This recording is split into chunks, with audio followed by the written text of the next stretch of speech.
আরে কল্যাণী তুমি, আরে বাবা তোমরা বাড়ি বই কেন আসবো না বলো? তোমরা বাড়ি বই নেমন্তন্ন করে এলে আর আমরা আসবো না? নিশ্চয়ই আসবে, তোমরা নিশ্চয়ই আসবে, কিন্তু নতুন দা বাবুটাকে তো চিনতে পারছি না। আরে ও হচ্ছে আমার বন্ধু প্রণব, আমার সাথে কলেজে পড়ে, আমাদের এমএলএ সাহেব ওই মানব বাবুর ছেলে। হায় মা, এই এমএলএ সাহেবের ছেলে এসে এই গরিবের বাড়িতে তোরে কোথায় বসায় বল দেখে। ও মায়ের, আরে যা না মা যা, একটা পিড়া ফেরা এনে দে। আরে থাকতাম না, আমার কোনো তো ব্যর্থ হতে হবে না, আমাকে আপনাদের নিজের লোক বলেই ভাববেন। এই দেখো কি কথা, আরে কত বড় বাড়ির লোক তুমি। মানি লোক আমার বাবা, আমি তো মানি লোক নই, আমি আপনাদের মতোই একজন সাধারণ মানুষ। তাই তো বিনা নিমন্ত্রণে আপনাদের বিজয় উৎসবে চলে এলাম। বড় চমৎকার কথা। এবার ওসব কথা ছেড়ে এখন গান বাজনা হোক। ও মুকাদ্দা, এখন একটা গান ধরো দেখি। হ্যাঁ, গান ধরো, একটা গান ধরো না যদি। না না না, আজকে আমি গান করবো না, আমি গান করবো না। আমি তো মনে করি আজকে গান করবে আমার এই ছোট্ট বোন কল্যাণী। সেই যে গানটা শিখেছিলাম, সেই গানটা গানটা মনে করছি। তাই তাহলে বাসবো ভালো, রাখবো ভরে এই জীবন হাসি গানে, তাই মনে হয় আজকে বুঝি প্রেমে এলো সর্বনে গানে। বাসবো ভালো, রাখবো ভরে এই জীবন হাসি গানে, তাই মনে হয় আজকে বুঝি প্রেমে এলো সর্বনে গানে। বাসবো ভালো, রাখবো ভরে।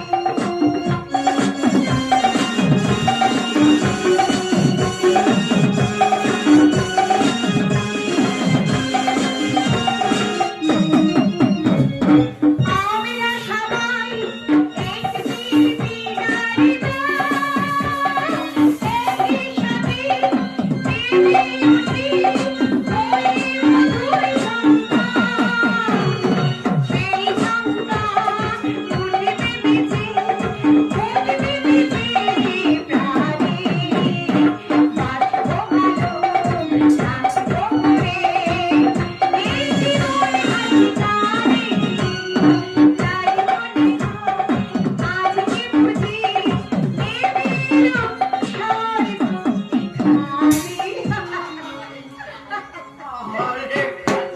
যার জন্য আমাদের এই উৎসব, সেই সিঁদুরটা যদি আমাদের কাছে থাকতো। দোলু কাকা, আসবে, আসবে। তোমার ছেলে এবার ঠিক ফিরে আসবে।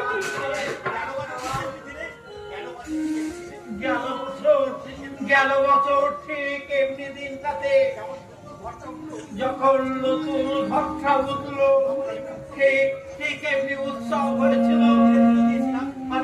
আমি মন দিয়ে পুজো দিয়েছিলাম, সারা রাত ধরে নাচ গান। আমি দাদারে কতবার বলেছিলাম, দাদা চলে বাস করে কুমিরের ওই 20 নজরে থাকা যায় না। ওই প্রধান বাবু লোকটা ভালো নয়। আমার মা চল আমরা অন্য কোথাও চলে যাই। আমি তখন ছোট্ট বলে না আমার দাদাটা উড়াই দিল। সেই জল ছেলেটা আমার কোথায় যে হারায় গেল। হায় রে ভগবান, তুমি কি সর্বনাশ করলে। দোলু কাকা, তুমি কেঁদো না দোলু কাকা, তুমি কেঁদো না। এই ঘর সন্ধ্যেবেলা কাঁদলে তুমি জানো না সংসারের অমঙ্গল হয়, সংসারের অকল্যাণ হয়। কাঁদবেন না, মন শক্ত করুন।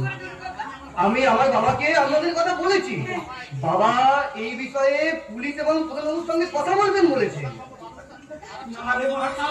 না, প্রধান সাহেব কিন্তু মানুষটা খারাপ নয়। সেদিন আমার পোড়া ঘরটা নতুন করে তৈরি করার জন্য 1000 টাকা দিয়েছে। ওইটাই আমাদের বদমাইশি। নিজেরা সর্বনাশ করবে আর নিজেদেরকে সাহায্য করবে সংস্কারের জন্য। এ আপনি কি বলছেন? সব ওটা ষড়যন্ত্র। ষড়যন্ত্র? হ্যাঁ, ষড়যন্ত্র। চলো চলো আমরা সবাই মিলে পুজো দিয়ে মায়ের প্রসাদ দিয়ে বিজয় মিছিলে বেরোবো। চলো চলো চলো চলো সবাই চলো। আয় আয় আয় রে গুল্লু, আয় আয়। এই দাদা দাদা তোর মন্দিরে যাবি না? না কেন যাবো না কেন? কি বাবা কি জানি হঠাৎ হঠাৎ কেন যেন মনে হলো, কেন যেন বলে এই দাদা দাদা দাদা শোন না দাদা, আমি ফট করে সব কথা বলে ফেলি কেন বলতো? না আমি তারপর নিজেই ভেবে পাই না কথাটা আমি কেন বললাম। এই দাদা দাদা দাদা বল না দাদা, আমি কথাটা কেন বললাম?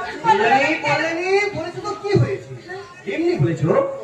তোমার মাথায় এত চাপ পড়া কি নয়? তুমি ঠিক বলেছো, তুমি ঠিক বলেছো। আমার মাথার মধ্যে যখন একটা বেশি বেশি ভাবি না, জানো তো আমার মাথাটা না কেমন যেন একটা ফাঁকা ফাঁকা হয়ে যায়। আমার মনে হয় ওই আকাশের মতো সংসার করে মাথার মধ্যে কেমন যেন একটা হাওয়া হয়েছে। আমার মনের মধ্যে ভীষণ জ্বর হয়, ভীষণ জ্বর, ভীষণ আবার কেমন করছি? চল চল চল চল আমাদের মন্দিরে চল। মন্দিরে না চল। আমি যাবো না। যাবি না? ওরা যা, আমি যাবো না। কিন্তু কেন? কেন জানি না আমার মনটা খুব খারাপ লাগছে। বললামই। দাদা কারো চোখে জল দেখলে না আমার জীবনটা ভীষণ খারাপ করে, আমার বুকের মধ্যে ভীষণ কষ্ট হয় রে দাদা, আমার ভীষণ কান্না হয়। দাদা জানিস তখন আমার মায়ের কথা মনে পড়ে, আমি বাড়ি যাবো, আমি বৌদির কাছে যাবো, আমি বৌদির কাছে। বাড়ি যা, আমি আর প্রণব দুজনে মিলে মন্দিরে চট করে ঘুরে আসি। হ্যাঁ, আমি বাড়ি যাই। যা তুই বাড়ি। বলুদা, আমি বাড়ি যাই। বাড়ি যাই। প্রণব, চল। আরে কি হলো রে? তুই কি ভাবছিস? হ্যাঁ ভাবছি তোদের প্রতিবেশীরা কি সুন্দর সহজ সরল। হ্যাঁ ওরে, এই জন্যই তো আমি গ্রাম ছেড়ে যেতে পারি না। এরাই আমার সব, এদের নিয়েই তো আমার জীবন, এরাই হলো আমার আত্মার আত্মীয়। আমার বাবাও ওদের জন্য রাজনীতি করেন, কিন্তু শহরের রাজনীতি কেমন যেন বিষাক্ত। এই সমস্ত মানুষের কথা কেউ ভাবে না, সবাই ভাবে শুধু নিজেদের উন্নতির কথা। ওর বাবা নিশ্চয় সেরকম মানুষ নন। একদমই না। সেই জন্যই তো বাবা এই সমস্ত লোকরা মানুষের সঙ্গে মিশতে পারছেন না। আমাকে সেদিন বলেছিলেন, হ্যাঁ, কি বলেছিলেন? আমাদের মতো দাবার ছেলে এখন এগিয়ে আসা উচিত। লক্ষ্যে করো বাবা, লক্ষ্যে করো। আমি এই রাজনীতির মধ্যে একদম নেই। কেন? আরে বাবা, রাজনীতি হচ্ছে এখন ছিন্ন অবস্থা। নিজের কাটা মুন্ড হাতে নিয়ে নাচছে আর তাকে রক্ত খাওয়াচ্ছে এই বাংলার কচি কচি দামার ছেলের রক্ত। ঠিক বলেছিস। এখনকার রাজনীতি মানে হিংসার রাজনীতি, আর তাই সাধারণ মানুষ তো ভয় পেয়ে দূরে সরে থাকছে। সেই সুযোগে ওই প্রধান কমলেশ্বর ঘোষের মতো কিছু মুষ্টিমেয় মানুষ আমাদের লুটতরাজ চালিয়ে যাচ্ছে। ভাবলে আমার কি মনে হয় জানিস? একটা বন্দুক হাতে নিয়ে সব কটাকে লাইন দিয়ে দাঁড় করিয়ে এক এক করে গুলি করে মারি, না হলে একটা হাইড্রোজেন বোমার মতো ফেটে পড়ে ধ্বংস করে দেই। কাকে ধ্বংস করবে রে পোকা? কেন তুই জানিস না এই গ্রামে সত্য দমনকারী এক মহামানবের আবির্ভাব হয়েছে? কংসারী মুসলমান যেমন হয়েছিলেন, এই মানুষের আবির্ভাব ঠিক তেমনই। ও তাই বুঝি ঘরে ঘরে বিজয় উৎসব হচ্ছে। হ্যাঁ, আমরা সেই উৎসবে আমন্ত্রিত। আমি অবশ্য আমন্ত্রণ না পেয়েই চলে এসেছি। আমিও তো। চিনতে পারলাম না। ও, তোর সঙ্গে তো পরিচয় করে দিইনি। ও হচ্ছে আমার বন্ধু প্রণব, আমাদের এমএলএ সাহেব মানববাবুর ছেলে। তাই বুঝি? তা আপনিও এদের করে নাম লিখিয়েছেন নাকি? ধরুন লিখিয়েছি, তাতে কোনো অপরাধ করেছি? এখন অপরাধ করেনি, তবে এখনো সময় আছে। নামটা কাটিয়ে আমাদের দলে নাম লেখালে এর থেকে আরো বেশি অপরাধ করতে আপনার অসুবিধা হতো না। আপনার কথা শুনে মনে হচ্ছে অপরাধ করাটাই আপনার নেশা এবং পেশা। ঠিক ওদের কাছ থেকে শুধু অপরাধ করার অনুমতিটা নিয়ে আসতে হবে। তারপর জরিমানার টাকাটা আবার জমা দিয়ে করুন। যত পারেন অপরাধ করুন। আইনের আমাকে যদি বুড়ো আগুল দেখাস না কেন রাখো, একটা কথা মনে রাখবি, সমাজের আদালতে একদিন তোদের বিচার হবেই হবে, আর তার শাস্তি তোদের একদিন পেতেই হবে।